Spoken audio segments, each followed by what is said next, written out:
Colossians 4:6. Where's it at on the screen? Yeah. Let your speech, here's another talking verse. Let your speech always be with grace, seasoned with salt, that you may know how you ought to answer each one. So, and the previous verse tells you to walk in wisdom toward those who are outside, which tells me that this 6th verse is dealing predominantly with how you talk to people who are outside of your sphere, your circle, and maybe even your circle of knowledge. Because we all run in circles of people that kind of think like we do. That's why we run with them, right? I mean, if you're a banker, you probably got 5 banker friends. When you're with your banker friends, you talk banking. If you're an insurance salesman, you got your little buddies of insurance guys, and you talk insurance. If you're a ball player, when you're with your team, what do we do? If you're with other believers, good odds that somewhere in the conversation, probably going to talk about daddy a little bit. I mean, it's just part of who we are. But the author says when you're talking to those of the outside, you're going to need wisdom. And of course, he's not talking about you don't understand banking, so you need wisdom to understand banking. He's talking about outside of the church. You're going to need wisdom to know how to deal with people because they don't even understand the stuff you're talking about. You're giving references and you're just blowing right past them. I mean, how many of you realize you probably can't use Old Testament types and shadows to explain to your coworker the finished work of Christ? You lost them when you said type. Actually, you lost them when you said Old Testament.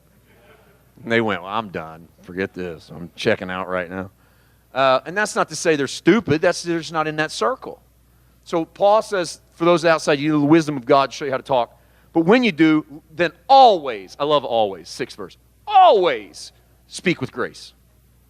Always speak with grace. Why does he have to say that? Because it's not natural. What's natural?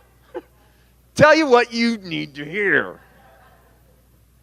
Tell you what you got coming. But Paul said, it's not natural, but always speak with grace. Season it with salt. And we could go into all the uses for salt, healing agent. One of the things I love about that hardly ever gets preached about salt, because it's always like healing agent. Sometimes it hurts. The truth hurts. It's like pouring salt into a wound. And we kind of get by with saying all kinds of garbage to people because we say we're salt and they're an open wound. And so we can just smack them around and feel like, well, we're just doing what Jesus said do. No, we're not. Jesus said you're the salt of the earth in Mark 9:50. You're the salt of the earth. But one of the things I love about salt that never gets preached is it makes people thirsty. And so when you get done speaking to people grace, they should want more. I don't mean they ought to chase you down, want 15 verses. But I promise you they're going to start finding opportunities to talk to you.